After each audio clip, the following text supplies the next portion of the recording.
Hi, welcome. Hi, everyone. This is going to be our new stream time for poker headlines. So hopefully this kind of works better for your guys' schedules. Okay, so let's go ahead and start our first category, which is the high stakes duel. The second high stakes duel has completed, and it's Phil Hellmuth against Antonia Esfardiari. Now, the first one, Hellmuth won. Antonio instantly challenged Hellmuth to a second one. Now, the second one recently concluded. And who was the big winner again but Phil Hellmuth? Now, this sparked a lot of conversation because Phil Hellmuth, to amateur players everywhere, and has always been considered one of the greatest players. He has 15 World Series of Poker bracelets, the most of any player. But yet, to actual pros, he's often been disrespected. How do you define the greatest? Does it go by bracelets?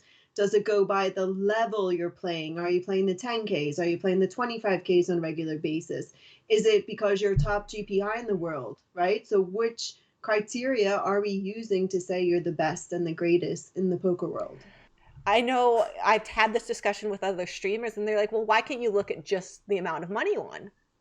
Well, you can't, because if I play one tournament and it's $1 million entry and I win it, am I the greatest of all time now because I have like 1 million in buy-ins and 23 millions in earnings? Like, that's absolutely ridiculous. But I do want to bring up like why the pros don't respect Hellmuth. And one of the big reasons is because he does things differently. Like, he checks in the dark. And that's something like traditionally we just think of as so fishy, right? Like, a computer is never going to tell you, GTO is never going to tell you to check in the dark.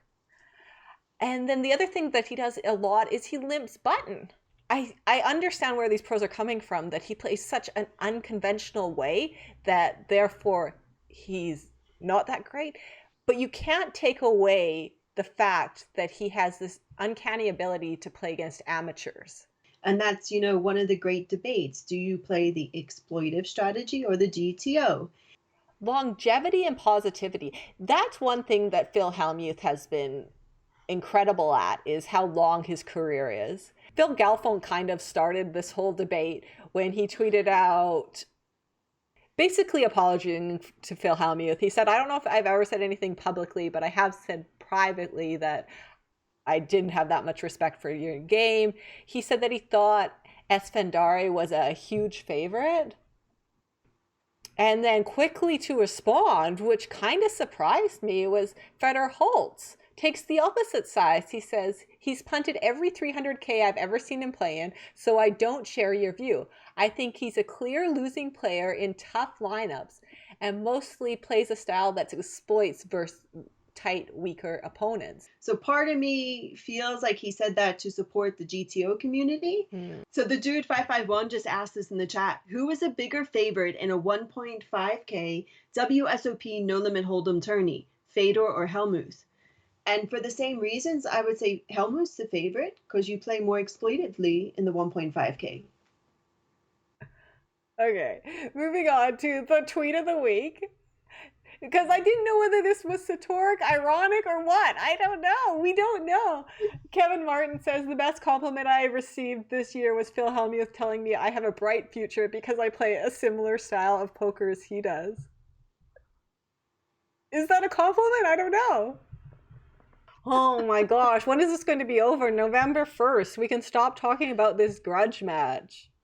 I actually think that you should be betting on Daniel because of the odds. Like, not that I think that Daniel's a better player, but given those odds, I think it's the correct decision to bet on Daniel in this match. So Daniel treated out on October 7th. A couple notes for WSOP.com, heads up match, no HUDs, no collecting of hand histories to enter into the database. The software doesn't have that. I'm open to either allowing or disallowing the use of any RTAs, including charts, during play. So that was the comment that kind of sparked interest in the poker world. Obviously, RTA real-time solvers are on another level, but having pre-flop charts used during play also assists in decision making, period. Imagine two guys playing heads up, both using GTO preflop charts in real time using RNG. You literally would have two players making 0 preflop decisions and playing the identical strategy. This is not poker. Charts are a crutch. Are charts allowed? So we checked out GG. They specifically say use of any software and or reference material that provide advice and or has an influence on your decision making in real time is strictly prohibited.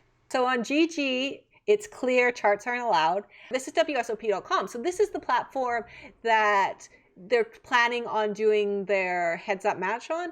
And there isn't any mention of RTA or charts. They just use software aids, which obviously using a chart is not a software aid. So it seems like there's no problem in using charts on WSOP.com. Whereas on PokerStars, they call them EPA, External Player Assistance Tools, and that includes software and non-software based systems, e.g. websites, subscription services, and physical material. So on PokerStars, charts are technically banned. Very interested that it's still allowed on WSOP.com. Maybe Daniel will make a phone call and get that changed by the time November 1st comes along. I don't know, but right now, as far as we understand, charts are allowed on WSOP.com.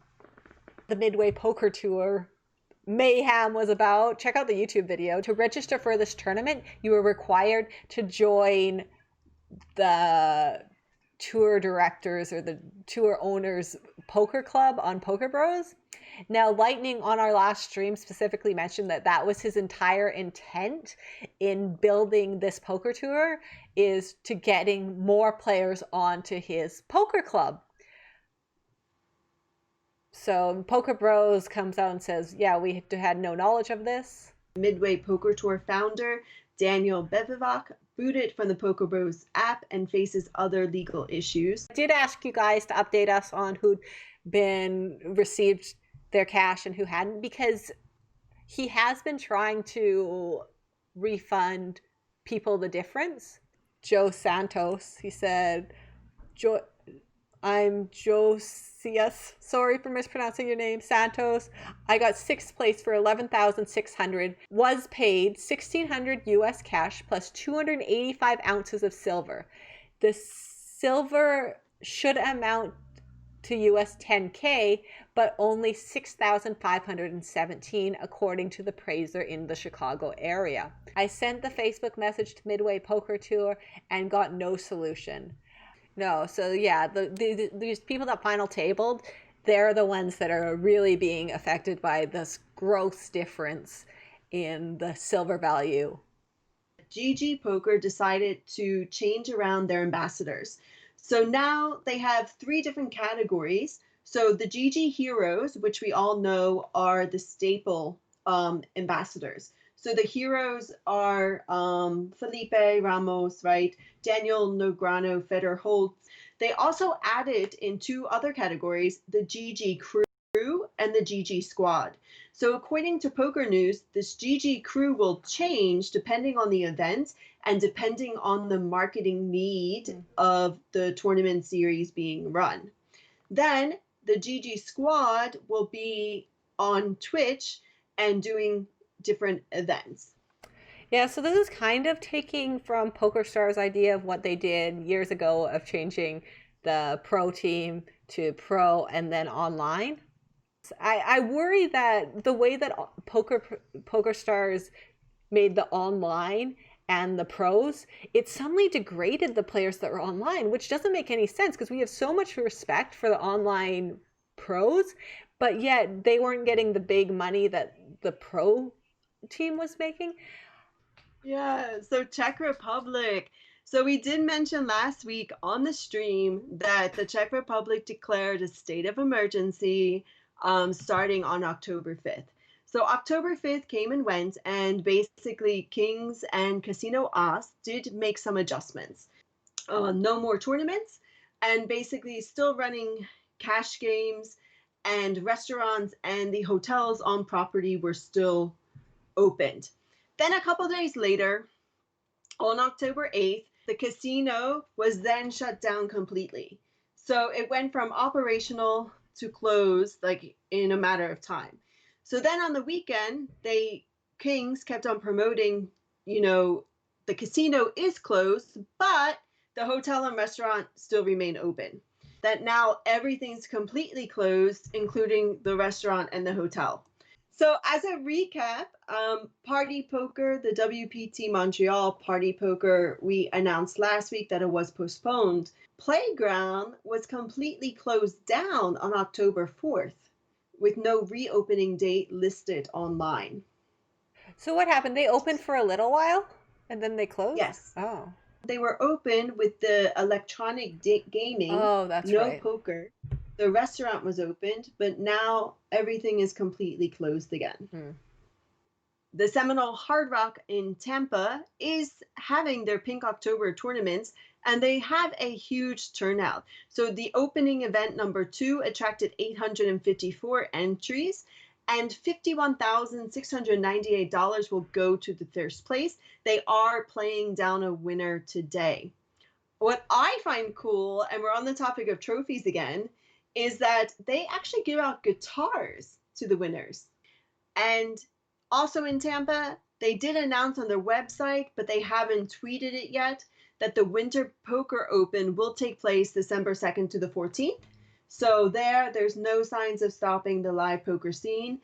They already announced this December event. Not too many details have been released. Apparently, at the weekend, Cosmopolitan would only allow people into the property who showed reservations for the hotel. So this tweet actually exploded. So many different comments, basically a lot saying, yeah, that sucked, or that was happening to me too down at the Strip. And to be honest, okay, there has been an uptick in violence, right, in Las Vegas. There has been several news articles circulating. But for the casinos just to say we only want hotel guests staying here, gambling here, eating here, to me it's a little bit strange. Do we speculate if all of the Strip does this, then what happens to poker, right? Does that mean that if you're a local, how do you get into the property? Very good question. It really wouldn't make sense for poker games to run if you could only accommodate hotel guests. But thanks, everyone. Happy Thanksgiving. Yeah, thank you everyone for joining. Bye.